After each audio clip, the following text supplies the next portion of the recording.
कृष्णाय वासुदेवाय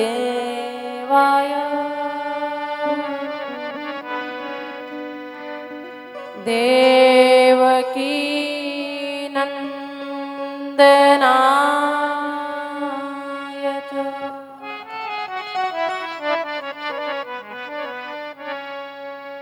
नन्दगोपकुमाराय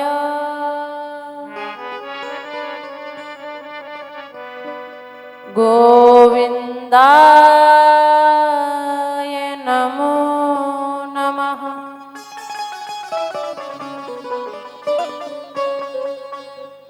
कस्तूरीतिलकं ललाटपटले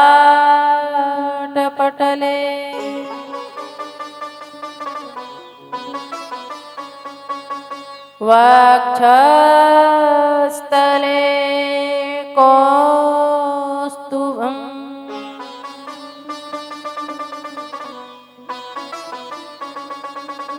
नासाग्रे वरमुक्तिकं करतले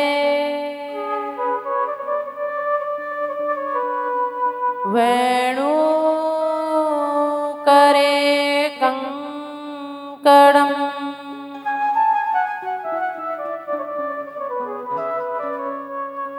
सर्वांगे हरिचन्दनं सुललितम्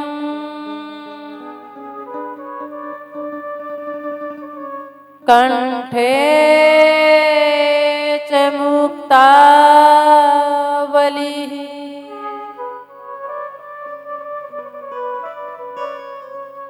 गोपस्त्री परिवेष्टितो विजयते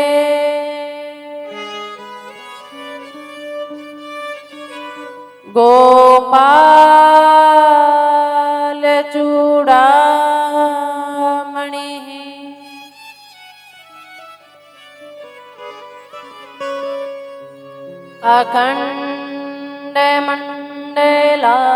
अखण्डमण्डलाकारम्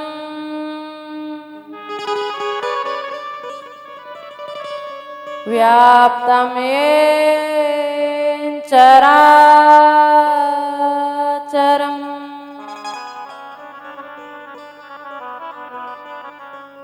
तत्पदं दर्शितं येन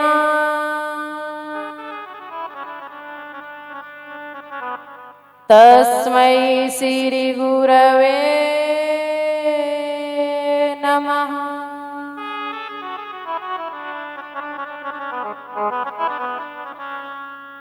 सच्चिदानन्द रूपाय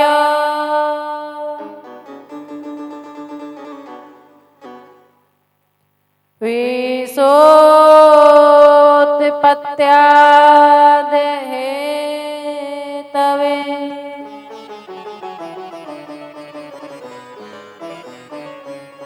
तापत्रय विनाशाय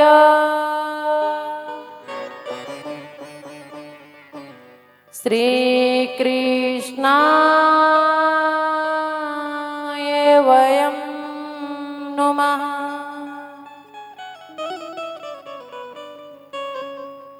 यं प्रव्रजन्तमनुपेतमपेतकृत्यम्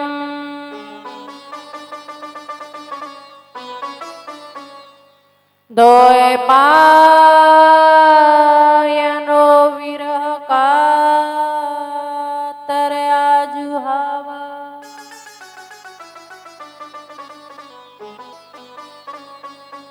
पुत्रेदि तन्मयतया तरवो विनेदो तं सर्वभूतहृदयं मुनिमानतोऽस्मि।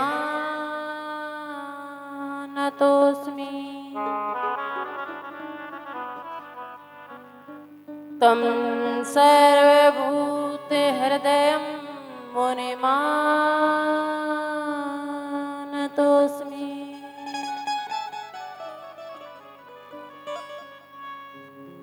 अकारण करुणा वरणालय भक्त वांछा कल्पतरु श्री बालकृष्ण लाल की ये वांग्मयी प्रतिमूर्ति श्रीमद् भागवत महापुराण परम पूज्य सदगुरुदेव भगवान के चरणों में कोटि कोटि प्रणाम। दूर दूर से आए हुए भक्त जन रसिक जन मेरे प्यारे बाबा और मेरी माताओं को भी भगवत भाव से मेरा सभी को राधे राधे, सभी को राम राम।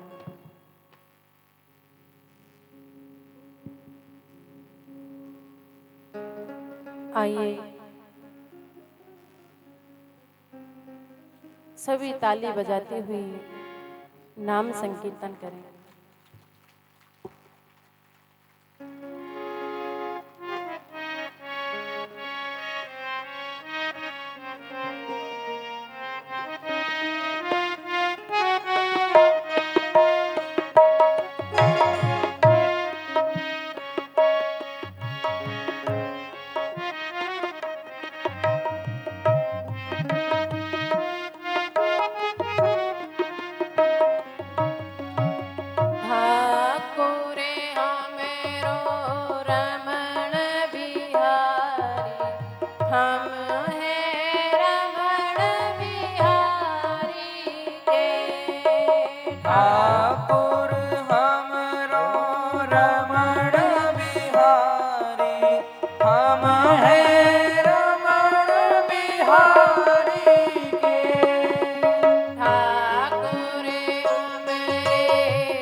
साधु सेवा धर्म हमारो कामन दुनियादारी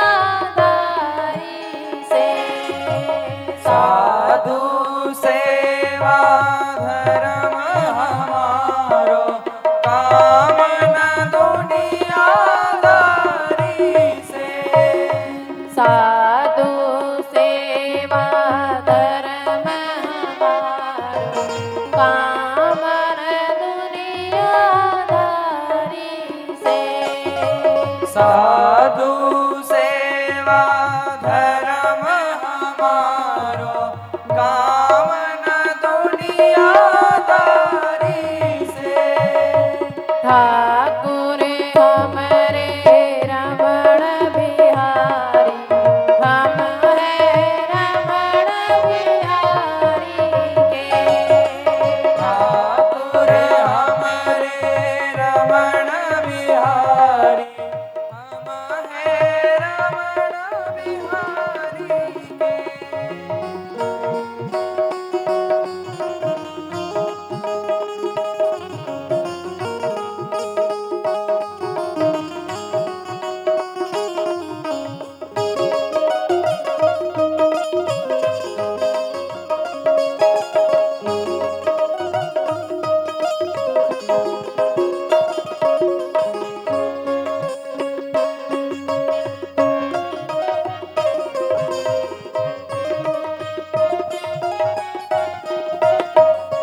कोई भला कहे चाहे बुरा कहे, हम हो गए रमण बिहारी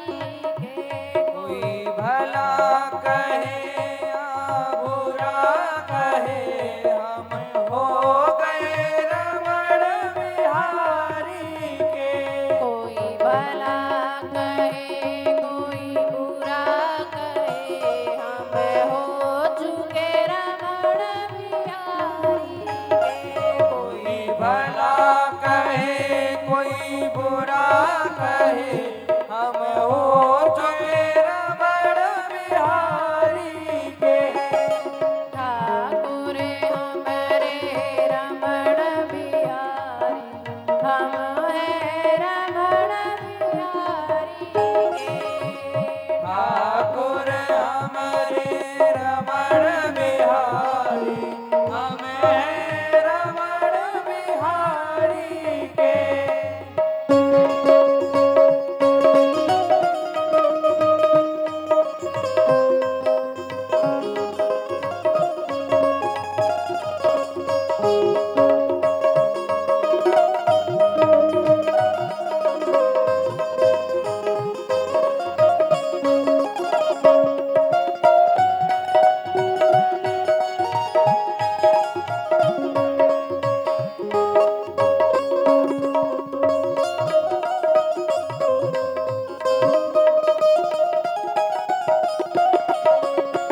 ठाकुर हमरे रमण बिहारी हम हैं रमण बिहारी के। ठाकुर हमारे रमण बिहारी हम हैं रमण बिहारी के। भला कहे कोई बुरा कहे हम हो चुके रमण बिहारी के। कोई भला कहे कोई बुरा कहे हम हो चुके रमण बिहारी के। ठाकुर हमरे रमण बिहारी हम हैं रमण बिहारी के। ठाकुर हमारे रमण बिहारी हम हैं रमण बिहारी के। ठाकुर हमारे रमण बिहारी हम हैं रमण बिहारी के। ठाकुर हमारे रमण बिहारी हम हैं रमण बिहारी के। साधु सेवा धर्म हमारो काम न दुनियादारी से। साधु सेवा धर्म हमारो काम न दुनियादारी से। ठाकुर हमारे रमण बिहारी हम हैं रमण बिहारी के। बोले भागवत महापुराण की जय बोले राधा रानी सरकार बांके बिहारी लाल सतगुरुदेव भगवान हनुमान जी महाराज देवनारायण भगवान की जय।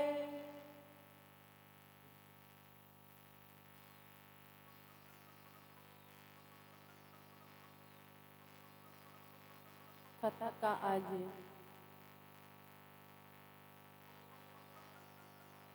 विश्राम दिवस है।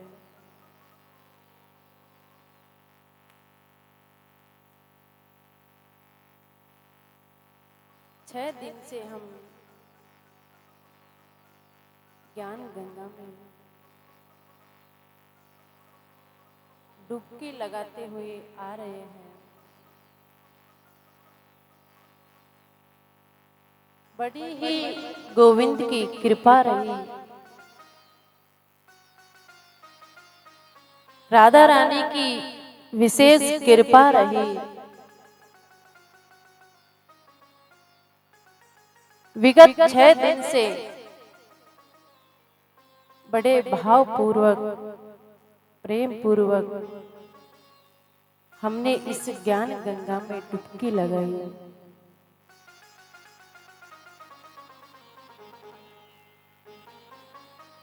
और गोविंद के चरणों में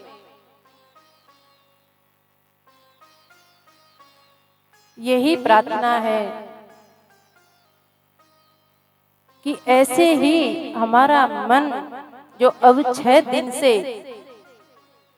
गोविंद के लिए, गोविंद की कथा के लिए, राधा रानी की कथा के लिए हम जल्दी जल्दी सुबह खड़े होते हैं। खड़े होकर के हमारी माताएं जितना भी घर का काम होती है सब घर का काम करके जल्दी मन में ये रहता है कि कथा छूट ना जाए। अरे घर का काम जल्दी निपटाना है और कथा में जाना है।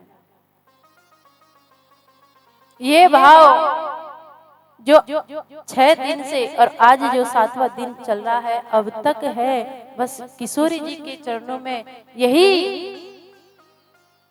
प्रार्थना है कि ये भाव 6 दिन के लिए नहीं, हमेशा ऐसा ही बना रहे।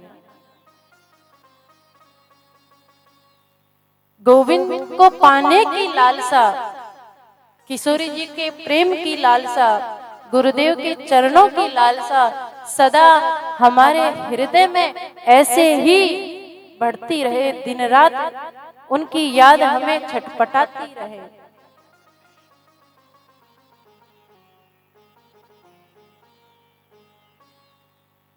एक बार गुरुदेव कहीं कथा कर रहे थे, तो कथा का 5वां दिन चल रहा था। कुछ 2-4 युवा भाई आए और गुरुदेव से कहने लगे कि महाराज जी आप कैसी कथा सुनाते हो। गुरुदेव ने कहा कि क्या बात है, क्या हो गया। बोले हमारे तो अभी तक यही समझ में नहीं आ रहा, बताते कि कथा सुनते हैं, भगवान की प्यारी प्यारी लीलाओं को सुनते हैं, भगवान की भक्तों की जब इतनी सुंदर कथा सुनते हैं, सत्संग सुने तो बोला वैराग्य जाग जाता है। हमारे बाबा और मैया को आते हुए आज 5 दिन हो गए, अभी तक तो वैराग जागा नहीं। तो भाई वैराग कैसे जागना चाहिए। बोला वैराग हम तो तब जाने कि तब कथा के बाद वो हमसे लड़ना झगड़ना बंद कर दें। पूरे दिन जो हमारी माँ की दादी की जो नजर चूल्हे पे रहती है, दूध की भगोनिया पे, वो हट करके माला पे लग जाए, किशोरी जी के चरणों में लग जाए, वैराग्य हो जाए, बस उनका मन शांत हो जाए, तब हम जाने की कथा अच्छी हुई है। तो घर से भले हम क्रोध में आए, दुख से आए, खुशी से आए, कैसे भी आए, लेकिन मन में ये भाव लेकर के जरूर आए कि मैं पांडाल में खाली हाथ जा रही हूँ या जा रहा हूँ, लेकिन खाली हाथ आना नहीं है। मेरे गोविंद का नाम, किशोरी जी का नाम, गोविंद के प्रति जो प्रेम है मुझे उस पांडाल में मिलेगा, उस कथा से जो मुझे मिलेगा वो मैं साथ लेकर के आऊंगा और जीवन में अवश्य उतारूंगा। मैं भी उतारूंगा और मेरे जो बच्चे हैं, मेरे से जो मिलने वाले हैं, उनको भी जो बात मुझे अच्छी लगी, जो बात मेरे जीवन में उतारने लायक है, वो मैं भी उतारूंगा और मेरे संबंधियों से भी जाकर के कहूंगा, मेरे मिलने वालों से भी जाकर के कहूंगा कि वो भी अपने जीवन में ये बातों को उतारें। ठाकुर जी के प्रति प्रेम हो। भगवान से क्या कह कर के आए थे, जब माँ के गर्भ में रहते हैं उल्टे लटकते हैं, बस हमेशा गोविंद से यही प्रार्थना करते हैं, हे भगवान हमें अब की बार इस नरक से निकाल दे, फिर दोबारा इस नरक में नहीं आएंगे, हम तेरा भजन करेंगे, बस एक मौका दे दे। गोविंद कृपा करके सुंदर हमें ये मौका भी दिया, सुंदर शरीर भी दिया, विवेक भी दिया, विचार भी दिया, सुंदर परिवार भी दिया।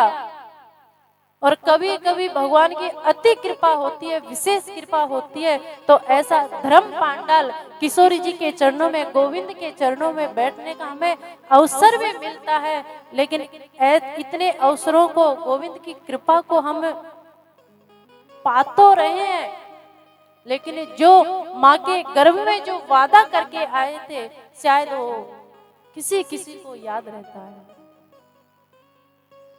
बस ये जिंदगी जीने की दौड़ में लगे हैं,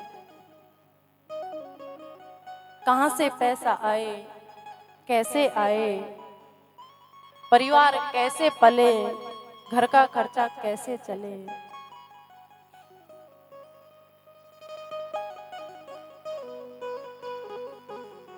लेकिन गोविंद ने ये शरीर दिया है, जीवन दिया है, परिवार दिया है, ये हम साथ लेकर के नहीं आए थे। परमात्मा ने पहले ये व्यवस्था हमारे लिए तैयार करके रखी थी। हम तो खामे खा ये भार लेकर के, बोझ लेकर के घूम रहे हैं कि मेरा इतना बड़ा परिवार, मेरे बिगड़ तो काम ही नहीं चलेगा। जिसके लिए काम नहीं चल रहा वो हमें जीवन में याद आता ही नहीं है।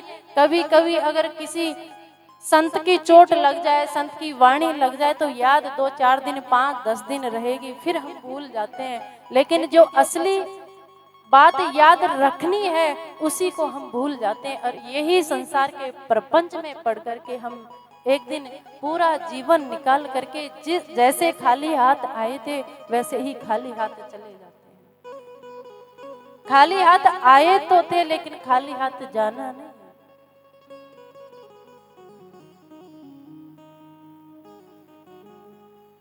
जीवन गोविंद के हाथ में है, मृत्यु परमात्मा के हाथ में है। लेकिन जीवन, जन्मना और मरना ये परमात्मा के हाथ में है।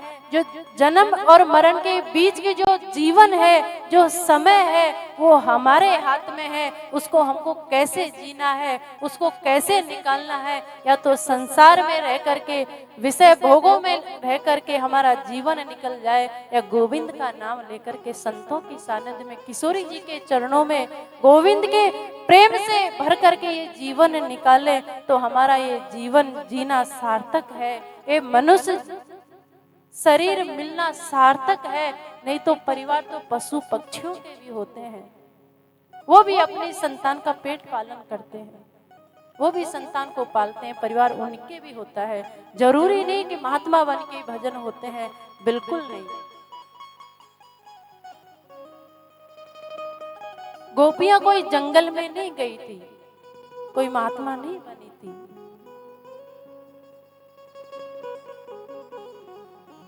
घर में रह करके भी, परिवार के साथ में रह करके भी,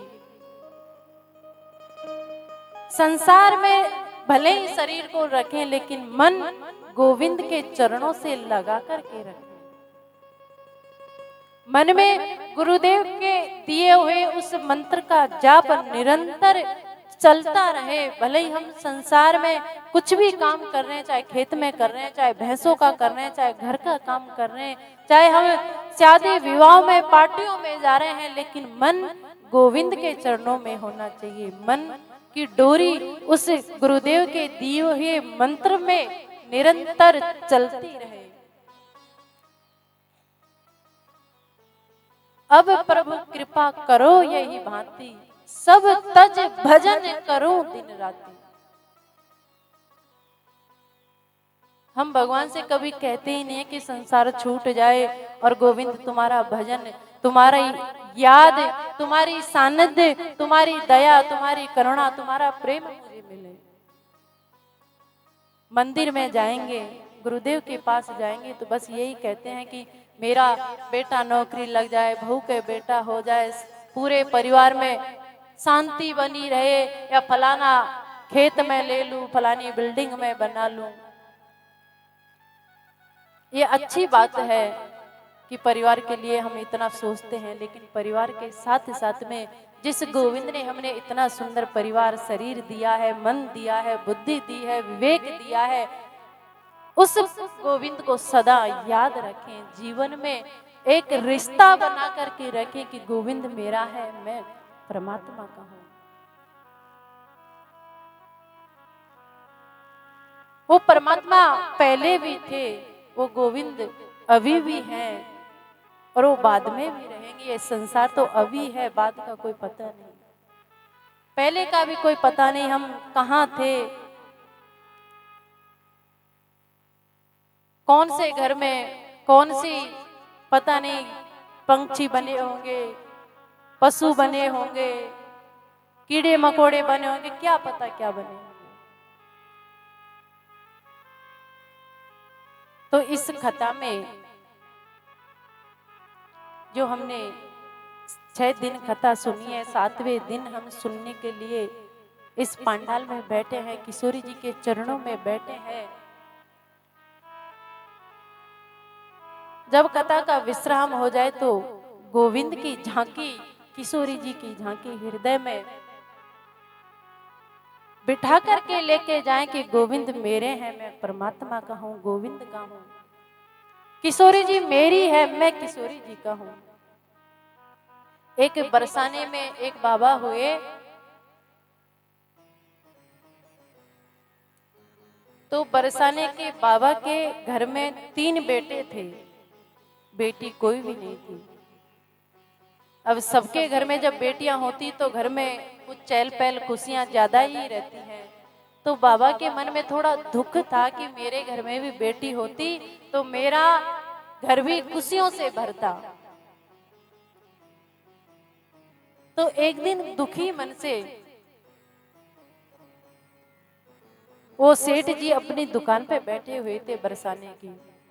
तो उसी रास्ते से एक संत का निकलना हुआ और वो संत उस सेठ जी को जानते थे कि ये तो बहुत बड़ा भक्त है। तो कहा कि सेठ जी आज आप बड़े उदास लग रहे हैं, कोई बात है, कोई तकलीफ है, क्या बात है बाबा? सेठ जी आप उदास हो आज।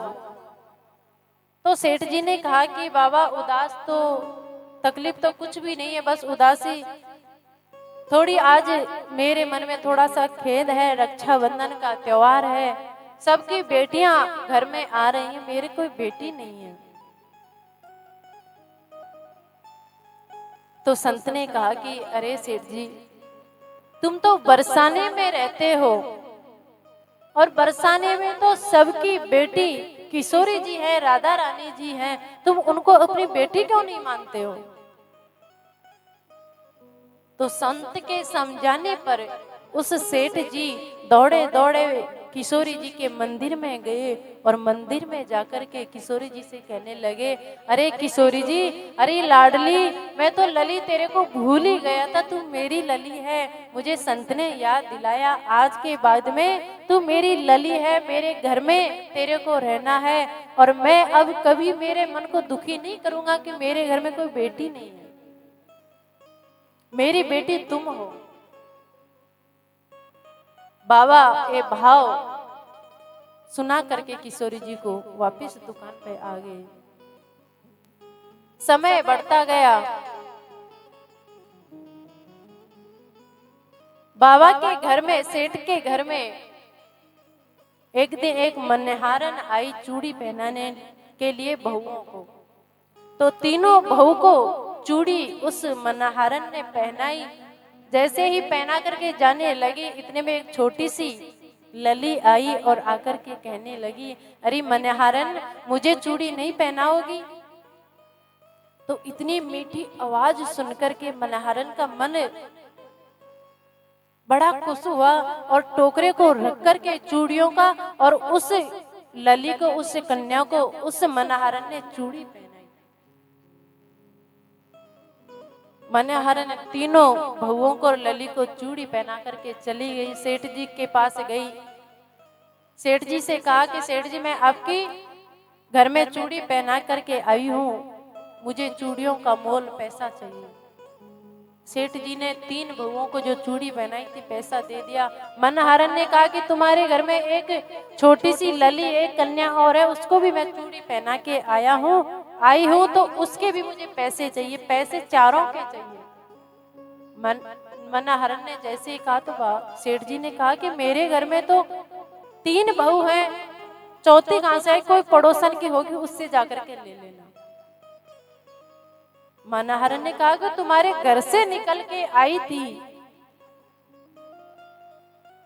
तुम्हारे घर में मैंने पहनाई, मुझे तो पता भी नहीं है किसकी है, मैं तो पैसे तुमसे लूंगी। लेकिन सेठ ने मना कर दिया। शाम का समय हुआ, सेठ जी भोजन प्रसादी पाकर के किशोरी जी के मंदिर में श्री जी के दर्शन करके अपने बिस्तरों पे, चारपाई पे जैसे ही सोए, निद्रा आई और निद्रा आते ही किशोरी जी आज आकर के जोर जोर से स्वप्न में रोने लगी। अरे बाबा तू उस दिन तो बड़ी जोर जोर से मेरे सामने रुदन कर रो जोर जोर से, तू आंख मीड़ मीड़ के इतनी जोर से रोए, वो इतनी दया आ गई और तूने कहा कि आज के बाद में तू मेरी लली है, मेरी बेटी है, मैं अपना मन कभी दुखाऊंगा नहीं कि मेरे घर में कोई बेटी नहीं है, आज के बाद तू मेरी बेटी है। बाबा वाई दिन थे मैं महल को छोड़ करके, घर को छोड़ करके तेरे घर में उसी दिन से रहने लग गई। बाबा तू मुझे बेटी मान करके भूल गया, मेरी चूड़ियों का मोल नहीं चुका सका तूने, तेरी 3 बहुओं को तो चूड़ियों का मोल चुका दिया और मुझे तूने बेटी मान तो ली, लेकिन मेरी चूड़ियों का मोल चुका नहीं पाया। बाबा मैंने तो तेरे को अपना बाबा माना, पिता माना, लेकिन तूने बेटी मुझे नहीं मानी। पिता होने का फर्ज बाबा तूने नहीं निभाया। जैसे ही किशोरी जी ने ऐसे सौंपन दिया तो आज सेठ जी की नींद खुली और जोर जोर से रोने लगे। दौड़े दौड़े गए रात में मंदिर में, सुबह होते ही मनहरन के घर पे गए और जाकर के चूड़ियों के पैसे देने लगे। मनहरन ने पूछा कल तो तुम मना कर रहे थे, आज क्या हो गया? तो सेठ जी ने कहा कि वो साक्षात मेरी लली वो किशोरी जी है, मैंने कुछ दिन पहले उसको बेटी बनाया था, बेटी माना था, मुझे पता नहीं उसी दिन से मेरे घर में वो बेटी बन करके रहने लगी, मेरी मति खराब हो गई, मैं भूल गया था वो लली वो मेरी बेटी है और इस चूड़ियों का मोल मैं देने के लिए आया हूँ, पैसा देने के लिए आया हूँ। मनहरन ने मना कर दिया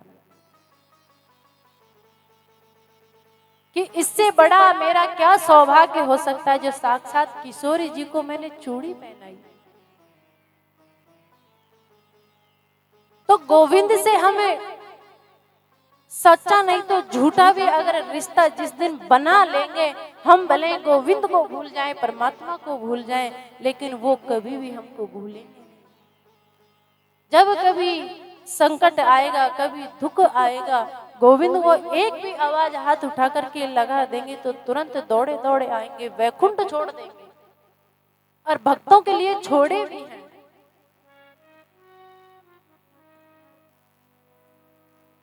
लेकिन सच्ची लगन, सच्चा प्रेम जैसे हम संसार से करते हैं, अपने बेटा से करते हैं, बेटी से करते हैं, नातियों से करते हैं, रिश्तेदारों से करते हैं, ऐसा ही सच्चा प्रेम जैसे संसार से करते हैं, संसार से हटा करके थोड़ा भी प्रेम अगर परमात्मा से लगाओगे तो संसारी दूर हो सकते हैं, बहू बेटा तुमको धोखा दे सकते हैं, दूर हो सकते हैं, लेकिन गोविंद कभी तुम्हें छोड़ करके जा नहीं सकते। और राधा रानी सदा तुम्हारे सुख में, दुख में, हर परिस्थिति में तुम्हें साथ देने के लिए तत्पर इंतजार में रहती है, कब मेरा भक्त मुझे बुलाए, कब मैं दौड़ करके जाऊं।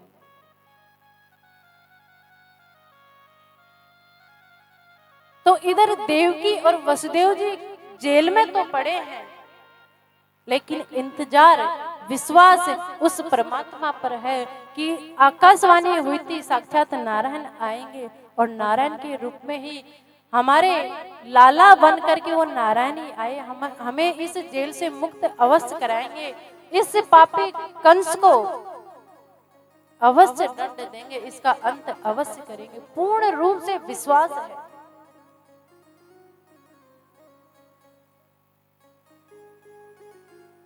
तो कल अपने कंस का उद्धार तो गोविंद ने कर ही दिया। नाना उग्रसेन को गोविंद ने राजा बनाया मथुरा का। देवकी और वसुदेव जी के यहाँ गोविंद रहने लगे। एक दिन भोजन का समय हुआ, अम्मा देवकी ने लाला को पाला नहीं, बड़ा नहीं किया, क्या उसकी दिनचर्या है, क्या भोजन का समय है, कैसे खाते हैं, कैसे रहते हैं, कैसे सोते हैं, कुछ पता नहीं। लेकिन इतना पता जरूर था कि लाला को माखन मिश्री बड़ा पसंद है। तो एक दिन थाली में माखन मिश्री जैसे ही माँ देवकी लेकर के आई, तो हाथ में से थाली को छीना और छीन करके दोनों हाथों से माखन मिश्री गोविंद खाने लगे। उस दृश्य को वसुदेव जी देख रहे थे, तो वसुदेव जी ने सोचा कि बाबा नंद ने, मैया यशोदा ने इतना प्रेम, इतना लाड, इतना प्यार दिया है लाला को। लाड प्यार में वो भूल गए कि इनको साथ साथ में शिक्षा की भी जरूरत है। तो आज इस भाव को लेकर के माँ देवकी और वसुदेव जी ने गोविंद को गुरुकुल में भेजा है। क्षिप्रा नदी के किनारे सांदीपनि के आश्रम में आज गोविंद विद्या अध्ययन करने के लिए अपने माँ बाप की आज्ञा लेकर के गए हैं।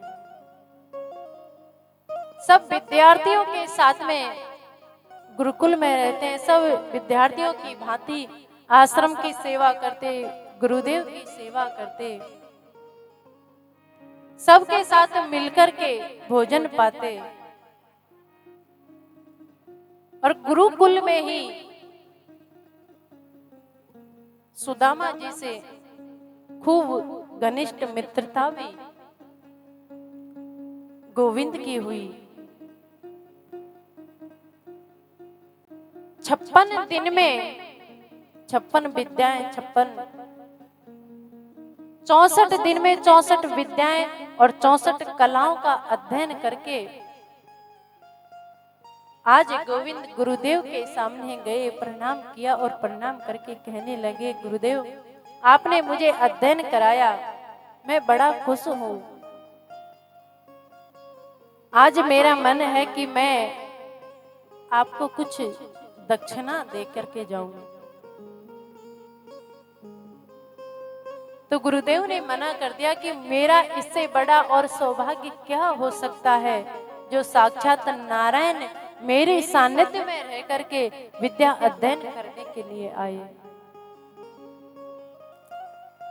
64 दिनों में 64 कलाओं का अध्ययन तुमने जो आज किया है, मुझे बड़ी खुशी है। इससे ज्यादा और मुझे कोई दक्षिणा की जरूरत नहीं है। गुरु माँ के पास गए, गुरु माँ से आज्ञा ली, आशीर्वाद लिया और गुरु माँ के एक पुत्र की मृत्यु हो गई थी, उस पुत्र को लौटा करके आज गोविंद गुरुदेव का और गुरु माता का आशीर्वाद लेकर के पुनः वसुदेव जी के पास आए हैं। नित्य का काम है गोविंद का, सारे नाना उग्रसेन की जो राजपाट था उसको संभालते। सुबह उठते ही अपने माँ बाप के चरण स्पर्श करते, उनकी आज्ञा लेते और दिन में क्या काम करना है वो पहले माँ से पूछते, पिता से पूछते, उसके बाद में काम करना आरंभ करते। एक दिन उदास मन से गोविंद अपने कक्ष में बैठे हुए थे, तो देवकी आई और देवकी जी ने देखा कि आज लाला कुछ उदास है।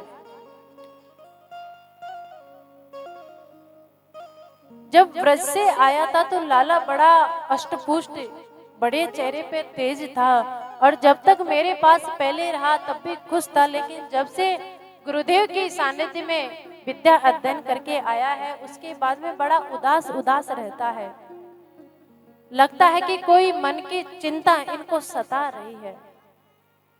और माँ देवकी की हिम्मत नहीं है कि लाला से कुछ पूछे कि बेटा तू उदास क्यों है। तो माँ देवकी ने आज वसुदेव जी से कहा कि पता नहीं लाला कुछ ज्यादा खाता पीता भी नहीं है, हंस करके बोलता भी नहीं है, कुछ उदास लगता है। जाकर के अगर तुम पूछो तो पता चलेगी वो उदास क्यों रहते हैं, क्या बात है। अगर मैं अच्छे से लाला को रख नहीं पा रही, माँ यशोदा जैसा लाड प्यार तो मैं दे ही नहीं सकती, लेकिन वो माँ यशोदा कैसे रखती थी जरा मुझे अगर लाला बताएगा तो मैं कोशिश करूंगी मैया यशोदा जैसे बनने की। और वसुदेव जी कहने लगे कि लाला के स्वभाव, लाला का कैसा आचरण है, कैसा स्वभाव है, कैसे वो हंसते हैं, कैसे खेलते हैं, मुझे भी पता नहीं है। मैं भी ज्यादा लाला से बात नहीं करता, क्यों ना मैं उदो बड़े अच्छे ज्ञानी है, समझदार भी है, और लाला अपना अभी विद्या अध्ययन करके आया है, तो कुछ शास्त्रों का ज्यादा ज्ञान है, तो हो सकता है उनकी चिंतन मन में चल रहा हो, तो मैं उदो को बुला करके लाता हूँ और उदो आकर के बात करेंगे। तो लाला के मन में चल क्या रहा है उसका कम से कम पता तो लगेगा। तो आज वसुदेव जी ने उद्धव जी को बुलाया और उद्धव जी को बुला करके सारी बातें बताई और उद्धव जी से कहने लगे, उद्धव जी जो मेरे लाला के मन में बात हो वो तुम पूछ करके मुझे आकर के अवश्य बताना। उद्धव जी आज गए हैं। जैसे ही उद्धव जी ने देखा तो गोविंद कोने में बैठ करके छिप करके रो रहे हैं। तो उद्धव जी ने देखा कि ये साक्षात नारायण होकर के भी ऐसे फूट फूट करके छिप करके कोनों में क्यों रोते हैं। समझाने की खूब प्रयास किया, पूछा कि तुम साक्षात भगवान होते हुए, नारायण होते हुए भी तुम ऐसे संसारियों की भांति क्यों रोते हो, क्यों उदास रहते हो, क्या बात है। तो आज उद्धव जी से कहा कि उद्धव भैया पता नहीं क्यों मुझे व्रज की याद बड़ी सताती है। मेरी माँ यशोदा, बाबा नंद की बातें, उनकी यादें, उनका लाड, उनका प्यार, मुझे मेरा हृदय जब मैं उनको याद करता हूँ तो हृदय अपने आप भर आता है। मैं चाहता हूँ कि मैं रोऊं ना, फिर भी अपने आप मेरा रोना निकलता है।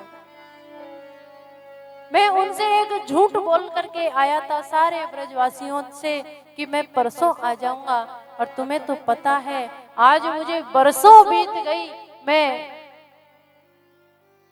यहाँ आकर के राजाओं की भांति रहने लगा हूँ। मैं तो जैसे तैसे मन लगा लेता हूँ, लेकिन मेरे वो भोले वाले ब्रजवासी मेरे बिगड़ तो कोई ग्वाल बाल पानी तक नहीं पीता था। मैया यशोदा जब तक मुझे खिला नहीं देती थी तब तक वो मैया यशोदा पानी तक ग्रहण नहीं करती थी। वो मेरी माँ यशोदा कैसे रहती होगी, वो ब्रजवासी कैसे रहते होंगे, वो गोपियां मेरे बिगड़ फूट फूट करके पागलों की भांति रोती होंगी।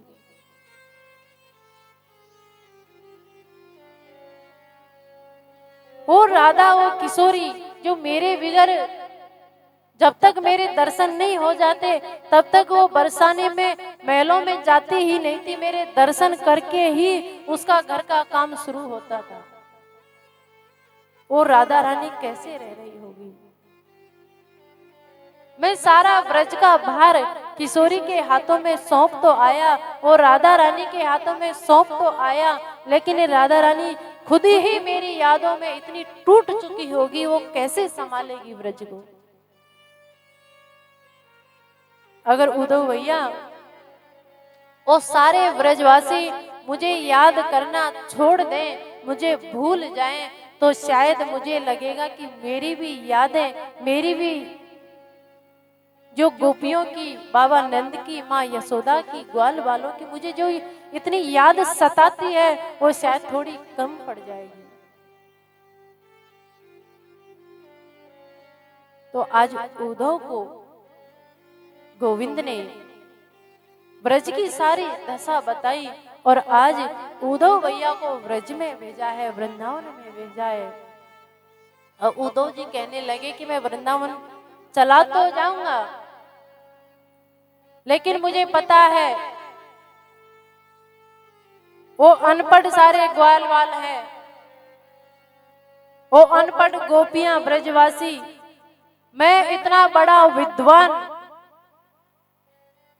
वेदांत का ज्ञाता, शास्त्रों का ज्ञाता, मेरी शास्त्रों की जो भाषा को वो क्या समझेंगी, कैसे मैं समझाऊंगा। लेकिन मैं प्रयास करूंगा जल्दी ही समझा करके, बस 2 दिन में ही मैं वापस लौट आऊंगा। हाँ हाँ उद्धव भैया, जैसा तुमको उचित लगे वैसा करना, लेकिन उनको समझा करके आना। आज गोविंद की आज्ञा लेकर के गोविंद का पीला पटका लिया है। जिस रथ से अक्रूर जी गए थे कृष्ण और बलराम को लेने के लिए, वही रथ आज सजाया है और उसी रथ में आज उद्धव जी ब्रज में आए हैं, वृंदावन में आए हैं। सारे ब्रजवासी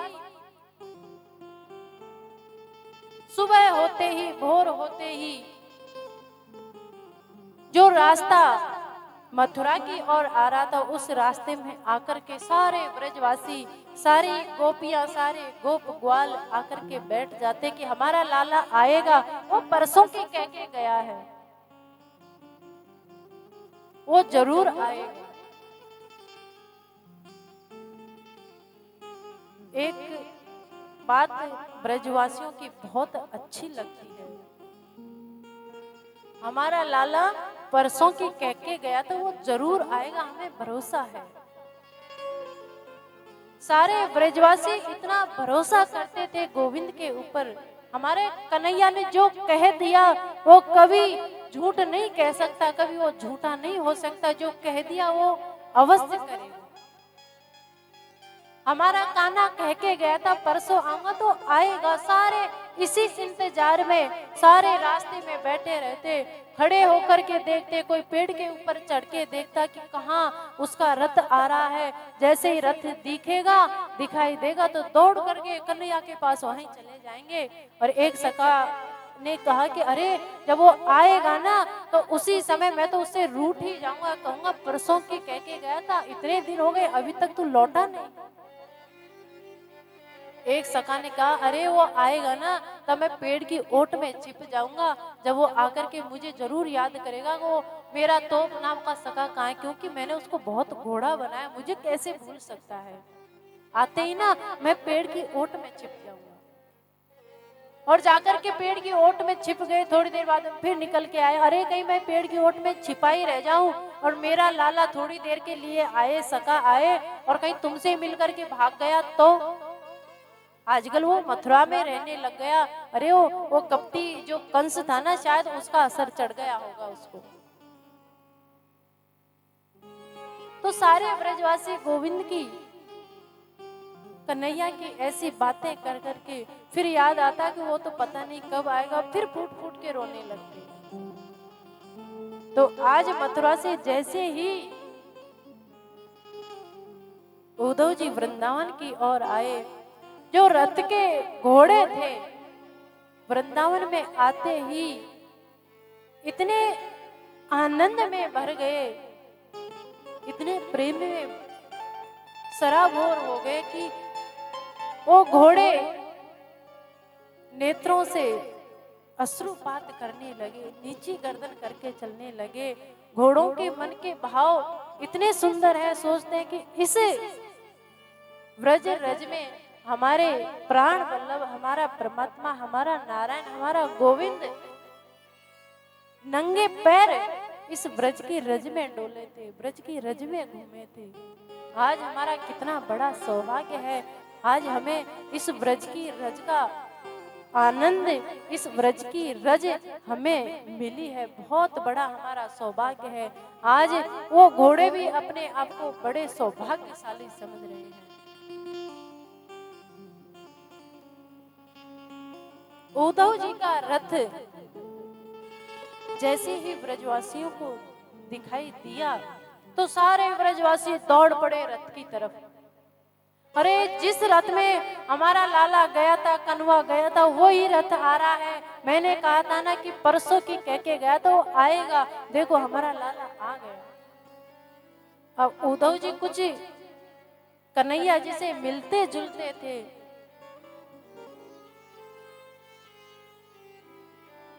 तो जैसे ही उद्धव जी को देखा तो कुछ ग्वाल बाल तो वहां से ही उद्धव जी को खरी खोटी सुनाने लगे कन्हैया समझ करके।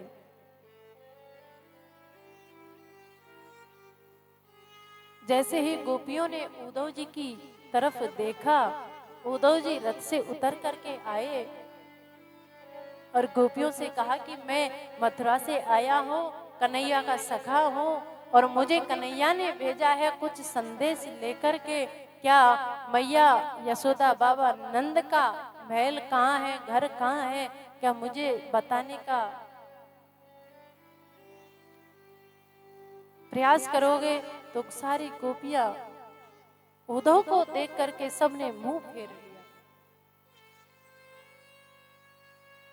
फिर उद्धव ने कहा कि तुम्हारे लिए भी कुछ संदेश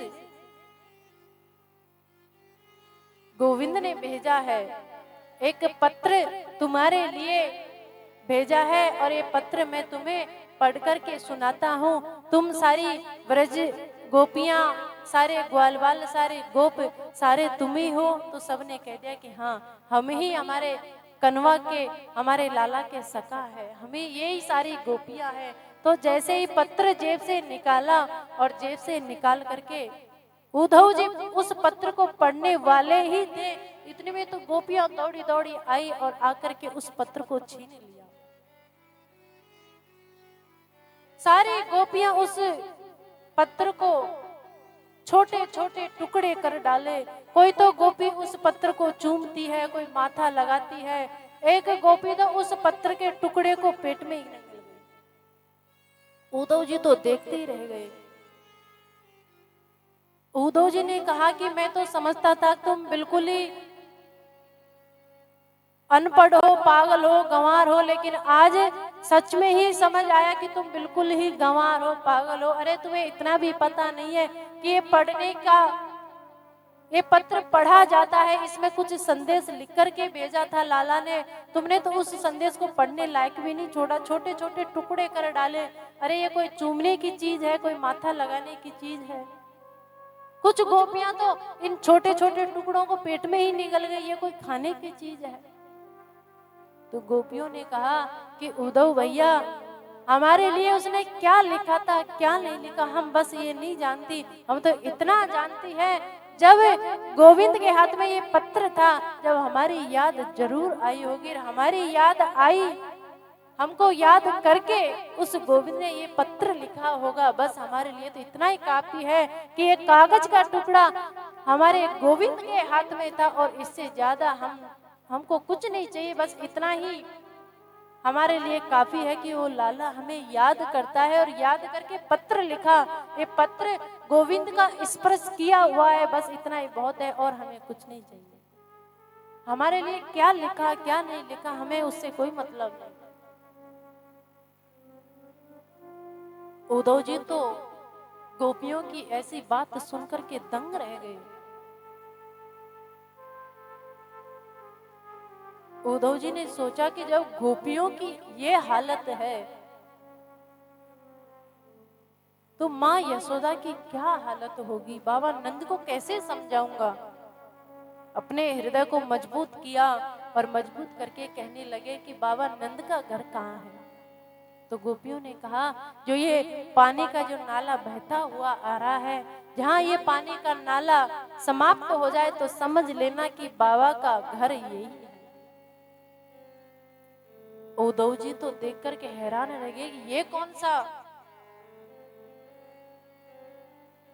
घर जाने का रास्ता बताया कि पानी का नाला जहाँ समाप्त हो जाए वहीं घर है। तो गोपियों ने कहा कि ये पानी का नाला तुम्हें दिखाई दे रहा है, ये कोई यमुना जल नहीं है, कोई साधारण पानी नहीं है। सुबह होते ही सारी गैया, बछड़े, सारे ग्वाल वाल, सारे ब्रजवासी मैया के महलों में जाते हैं, मन में लालसा लेकर के कि रात में मैया के पास वो कन्हैया जरूर आकर के सोया होगा, सुबह उठते ही हमें दर्शन मिलेंगे।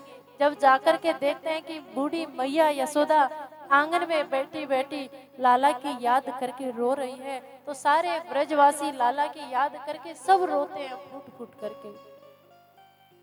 सारे गैया बछड़ा के आंखों से पानी रुकते नहीं है जब तक मैया के पास रहते हैं, तो सारे ब्रजवासियों के आंखों का पानी।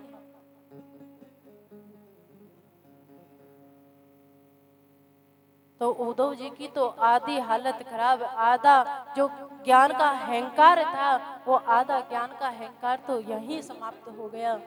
हिम्मत बांध करके फिर उद्धव जी मैया के महलों में गए हैं।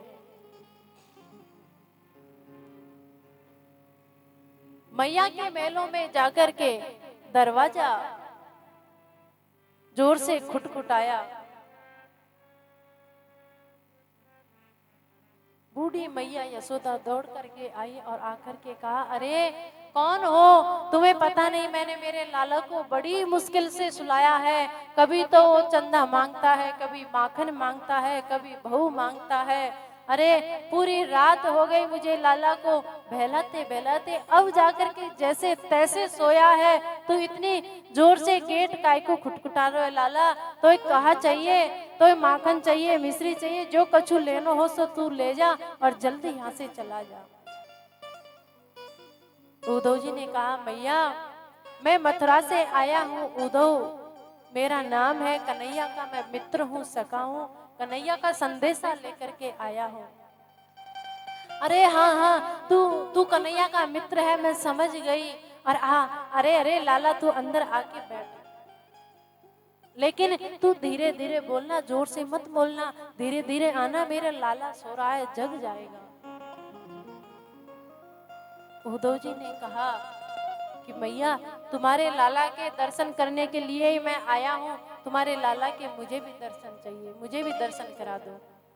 तो आज मैया पालने के पास गई और पालने के पास जाकर के जैसे ही जीनी सी चदरिया हटाई तो पालने में तकिए को सुला रखा था और उस तकिए में इतनी मगन हो जाती माँ, रो रो करके पागल हो जाती और उस तकिए में ही कन्हैया की झांकी, गोविंद की झांकी मैया को दिखने लगती। आवाज होता कि मेरा लाला ही है। जैसे ही चदरिया को हटाई, पालने में तकिया दिखाई दिया तो मैया बेहोश हो करके गिर पड़ी। नंद बाबा आए, अरे उद्धव भैया तुम क्यों इसको बार बार में सता रहे हो, क्यों रुला रहे हो? जब से गोविंद गए हैं यहाँ से, उसके बाद में इन्होंने भोजन नहीं किया, जल ग्रहण नहीं किया। बस याद आती है मेरा लाला मथुरा गया है, वो आता ही होगा। कभी माखन बनाती है, कभी कटोरी में मिश्री रखती है। मेरा लाला आते ही मेरे पास बैठेगा, गोदी में बैठेगा, मुझसे माखन मांगेगा, मैं माखन खिलाऊंगी। फिर याद आती है कि वो तो चला गया, पता नहीं आएगा कि नहीं आएगा। फिर फूट फूट के रोती है, दो दो तीन तीन दिन तक मूर्छा में पड़ी रहती है। फिर मूर्छा खुलती है, फिर कन्हैया की, लाला की याद करती है। आज उद्धव जी ने जो ये दशा देखी तो उद्धव तो पागलों की भांति, जैसे ब्रजवासी है ऐसे ही उद्धव जी की हालत हो गई। उद्धव जी के कुछ समझ में नहीं आ रहा कि मैं आया तो उपदेश देने के लिए था, समझाने के लिए था, लेकिन ये समझने के लिए कोई तैयार ही नहीं है, कोई मेरी बात सुनने के लिए तैयार ही नहीं है। तो मैं इनको कैसे सुनाऊं, कैसे समझाऊं? अब ये बूढ़ी माँ यशोदा से मैं क्या कहूं, जो गोविंद की याद में, लाला की याद में इतनी पागल हो चुकी, इतनी तन्मय हो चुकी कि इसको कुछ और की बातें अच्छी ही नहीं लगती। अब मैं मैया यशोदा को कैसे समझाऊं?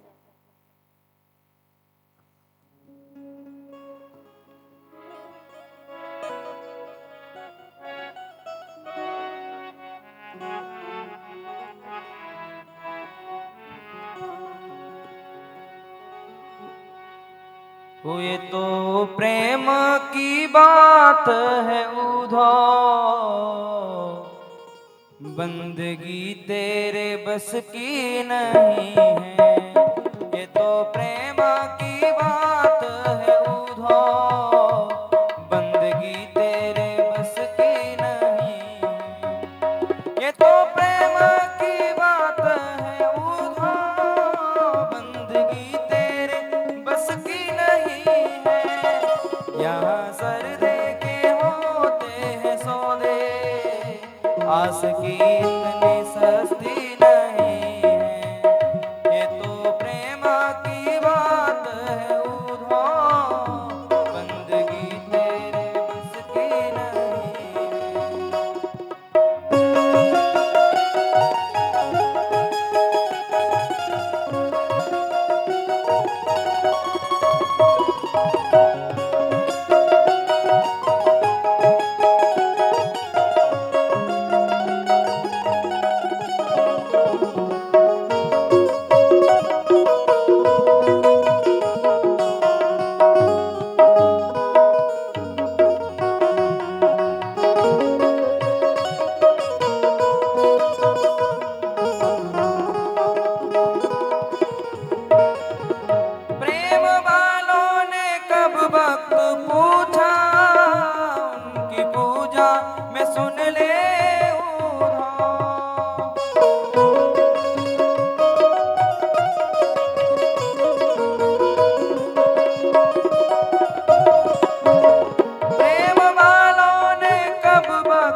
मैया यशोदा को, बाबा नंद को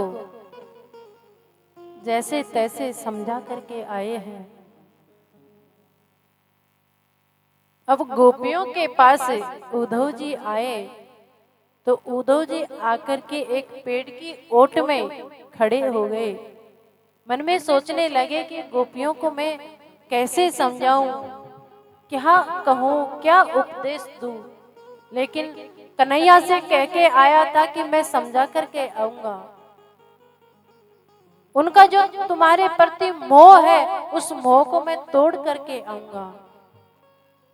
अब गोपियों को समझाना तो है, लेकिन कैसे समझाऊं। इधर सारी गोपियां टोल बना करके बीच में किशोरी जी बैठी हैं और किशोरी जी को सारी गोपियां अपने अपने मन का भाव, अपना अपना सौपन किशोरी जी को, राधा रानी को बता रही है।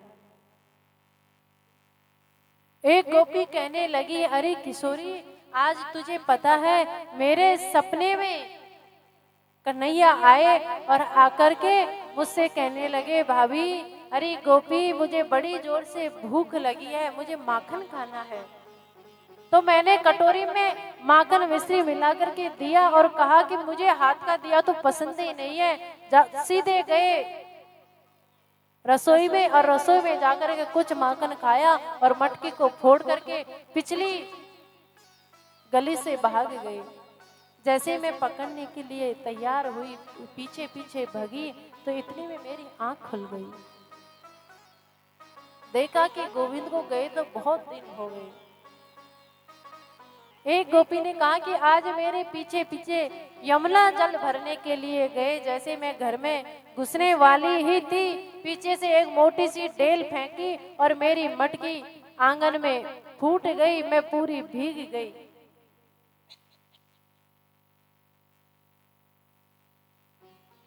पीछे मुड़ करके देखा तो कहीं मुझे कन्हैया दिखाई नहीं दिया, मेरी नींद भी खुल गई। सब गोपियां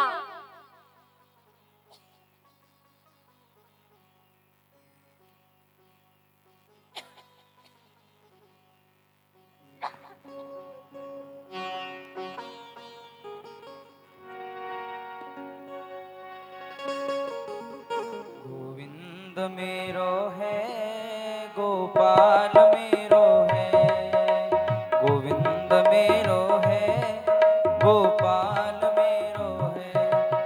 श्री बांके बिहारी नंदलाल मेरो है, श्री बांके बिहारी नंदलाल मेरो है, गोविंद मेरो है, गोपाल मेरो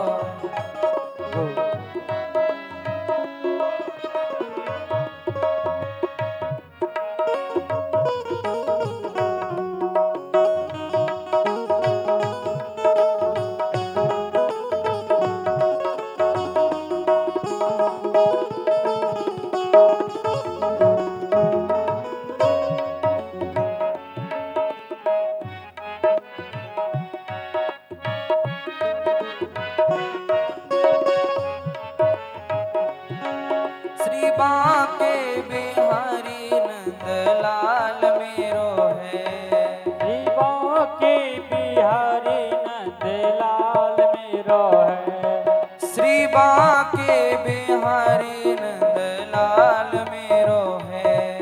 श्री बांके बिहारी नंदलाल मेरो है, गोविंद मेरो है, गोपाल मेरो है, गोविंद मेरो है,